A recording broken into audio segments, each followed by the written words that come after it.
Everybody, it's the Tabletop Tyrant. It's Friday, the end of the week, Friday in the States at least, and I'm ready to drop my next video. So, last week we talked about Chaos Dwarves and their beginner series. I've talked about their army breakdown in both 8th and Warhammer the Old World, and we covered Tamarcon, the book they were in, and covered the lore on that. Now it's time for me to shill my painting scheme. So, I wanted to make a little video on how I paint the Legion of Asgore, but then I was like, dude, what is the history behind these little men that you don't know much about? And then I was like, and who is the Chaos God of Hashut? And then I was like, what is the Age of Chaos? I keep getting in my head the Age of Chaos is when Chaos was fighting the elves and messing up the lands, but then I'm over here remembering, isn't that the day that they fought Magnus the Pious?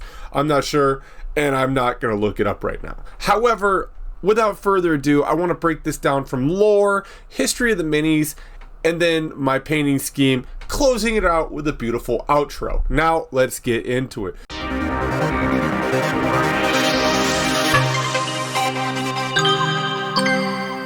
The Chaos Dwarves, as I and you would call them, but as they call themselves,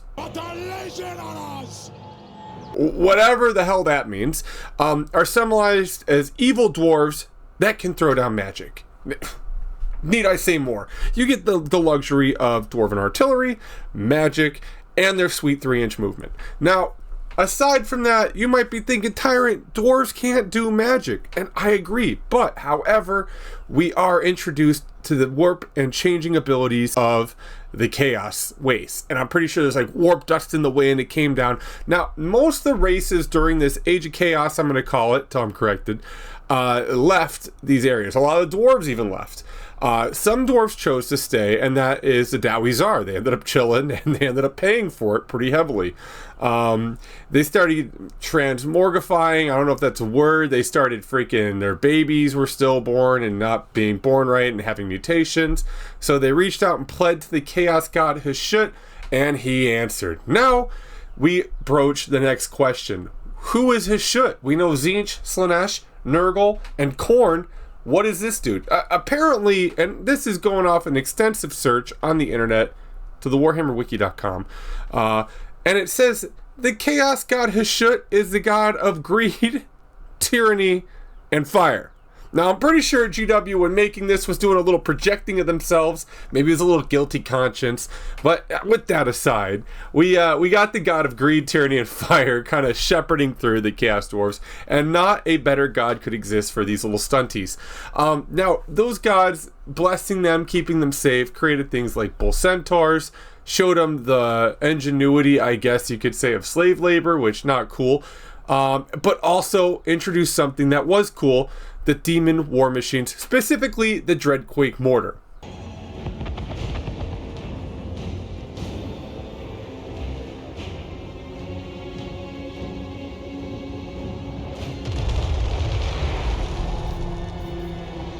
If that doesn't get the jimmies going, nothing will. I love artillery. I think it's dope they got Call for Fire, and I like freaking the demon engines. Now, with that, they also got Demon Smith Sorcerers and Sorcerer Prophets, and they're these dwarves that were chosen, and they get to do magic. It's cool. They turn the stone if they mess up. And you know what? That's it for this. I'm going to cut a little short because I want to do a lore video that's in-depth and more serious one of these days. But it is not this day. So now that we kind of covered like a bit of the lore, I guess you could say, we're going to jump into the history of the model range. Now, first things first, I pulled this information off an article written by AASAT on medium.com. Link in the description below. It's a 9-minute read, pretty decent, really informative, and pretty awesome. So go give the writer a like on that article. So the first Chaos Dwarf model really started to show its face back in 1985, and they were sculpted by Alan and Michael Perry. Now, I wasn't around during this time period. I can't speak for it. I came out 6 years later, and I wouldn't get into the hobby till 2002, 2003. So I'm not going to talk too much on this. They got pewter, dope hats, crazy, colorful artwork. I believe this is 3rd edition cover art. Yeah, really cool minis. Now, where I would be introduced to Chaos Dwarves would be Storm of Magic during 6th edition, and that would be the Hell Cannon. And as you can see, they did a little bit of an aesthetic change from the pointy hats, which rip, those things were sweet, down to the faceplates with the beard coming out. That's cool. And then Forge World, I think, would borrow heavily off this when Alan Bly would co-write Tamarkan and bring the Chaos Dwarves of the Dawizar back. So Alan Bly would specifically focus on the Legion of Asgore, Tamarkan, which were Nurgle warriors, as you can tell, and they would kind of work together to kind of do this siege on Nuln, and then utterly get their butts kicked and run back to Zarnagran. However, the models coming out alongside Tamarkan and kind of being, I'm guessing, spearheaded by Alan Bly and the Forge World team meant that the range was stuck to Forge World. I can't tell you if it was a popular range. I'd never met a Chaos Dwarf player until 3D printers started becoming a thing. But what I can say from doing the Heresy is working with resin sucks sometimes, and having an entire army of resin sucks when transporting, especially if you're new to it. So I think those are some of the struggles that the Chaos Dwarves had when making a return. Also, it wasn't something you could walk into a shop and buy. Now, with that, I don't really know the exact date the Chaos Dwarves ended up eating it. I just remember it being around Age of Sigmar 2nd edition. Chaos Dwarves ended up moving to Legends, which kind of a couple years later brings us to Old World, leading them still to be a legendary PDF. I do not think that GW will bring back models, as I said in the past, because kind of the aesthetic is something I think GW is trying to stay away from. I think that's why the Dark Elves also weren't a thing really a whole lot. Why they got Legends is because they have like that whole slave aspect to them. They're a little more safer in the Age of Sigmar setting, in my opinion. You know, as a young man, when I read Maoist Darkblade, I was introduced to concepts that I had never even knew were a thing. So I can see why they kind of don't want that out there nowadays, especially with the Liber Chaotica and all those ideas. It seems like they're trying to go more towards a better public image, and they're not going to do that while having armies that have slaves and stuff like that. That's just my opinion, not something that Big G Dog said themselves. I normally would give my opinion on the tabletop, but I've already done a video on that. Look, I am not good at playing Chaos Dwarves. I get my butt kicked, but they are freaking sweet, and I'm figuring them out. When I do get them figured out, I'll probably do a comprehensive guide. I luckily am able to get my hands on some of the old Forge World Chaos Dwarves. I look forward to painting them on the channel and doing a project with them moving on in the future. Now, with that being said, let's go through the painting process of the Legion of Asgore Chaos Dwarf. Now, I want it to be known, when I paint for Warhammer, the Old World, it's not like I would for Heresy. It's a rank and flank game, which means 3 out of the 5 ranks are never going to even be seen that well. So, when painting my tabletop quality, if you will, I try to focus on a color that I really want to pop to my opponent and while it's on the mat. For the Dawizar here, I focused on the red, with the trim kind of being the secondary aspect. And another thing I try to do when painting big armies like this, I keep the scheme kind of simple so I'm able to replicate it throughout the entire process and then kind of streamline it. I painted as a commission painter and as a normal painter myself. I painted a ton of armies, so it's like kind of one of the things I've kind of got under my belt is the idea of doing really quick turnarounds. Now, with that, let's get into how I painted it. So, as you'll see coming up on the screen right here are a list of my paints. Feel free to take a screenshot of it, whatever that is. You'll notice I use Pro-Acryl. I kind of like how they work. And to kind of segue into it, the very first red we're going to do is Dark Crimson from Pro-Acryl. Now this red, it's a beautiful red. It is a great base. It builds up great shadows. You can glaze it, you can thin it, and it leaves a little bit of a shiny gloss behind, which I love with my reds. What I really like about this Dark Crimson is whether you're doing a scarlet red or a deep blood red, this red will come in handy. And it doesn't have a whole lot of purple in it, which is like it really lends itself well to making a good pure red. So what I'm going to do is I'm going to throw 3 drops of, say, Dark Crimson, 1 drop of Flow Improver, and then I'm going to go through, I'm going to blast and base coat the entire model. I try to keep the paints thin when going through the airbrush so I don't have to have a hard time cleaning it afterwards.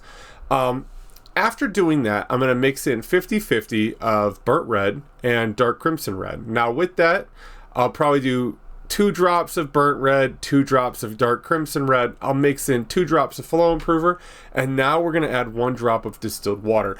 Now, I like the Flow Improver. It kind of keeps the consistency of the paint, but where I like the water adding is when I'm trying to slowly glaze a color up. And when I'm applying this burnt red, I want to build the color more towards where the light would hit our imaginary tabletop sun. leaving the dark crimson in the recesses. So when you're doing this, if you're painting by brush or you're airbrushing like I am, just make sure to remind yourself that you're not blasting the entire model, you're slowly building it up. After that, we're going to go directly into burnt red and then keep the process the same. 2 drops of burnt red, 2 drops of flow improver, a drop of water, again glazing down. And keep in mind when doing this, you're going to want to go back and retouch stuff up. Now, when airbrushing, if you're going to airbrush, you're new to it, don't be blasting the paint until it's dry because you can cause it to flake and bubble and kind of lift up, which would suck. Now, after applying just straight up burnt red with the flow improver, we're going to mix in Pro Acryl's burnt red and Pro Acryl bold pyrrole red.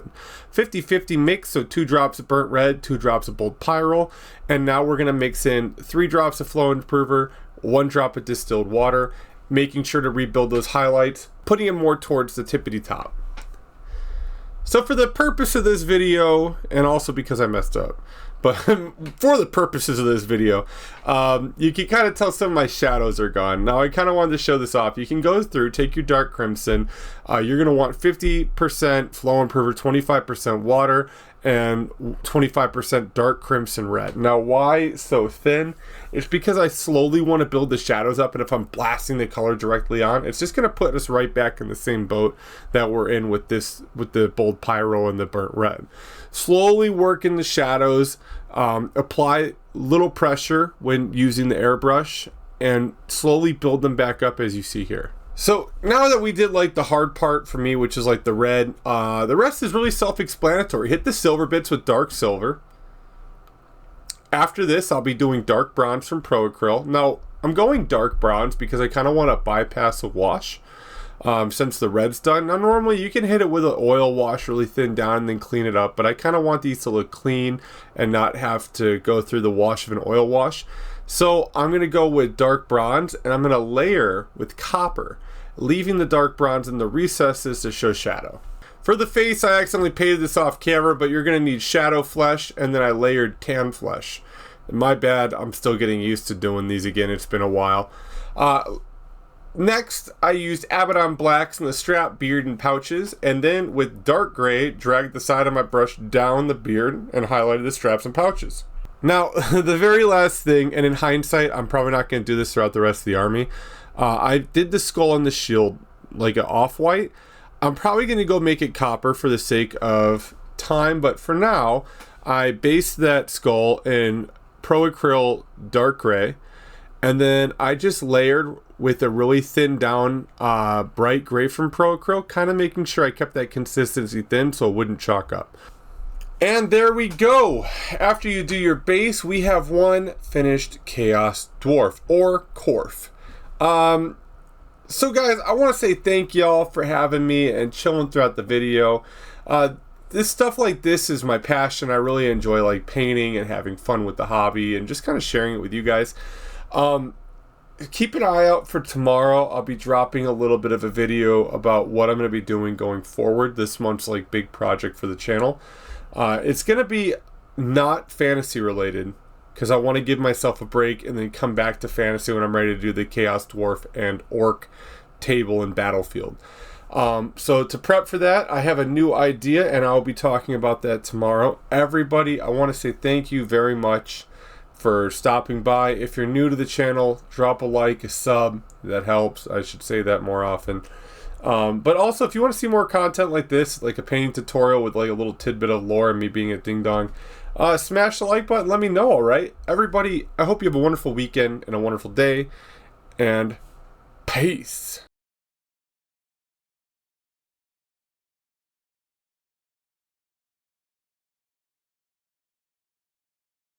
Nailed it!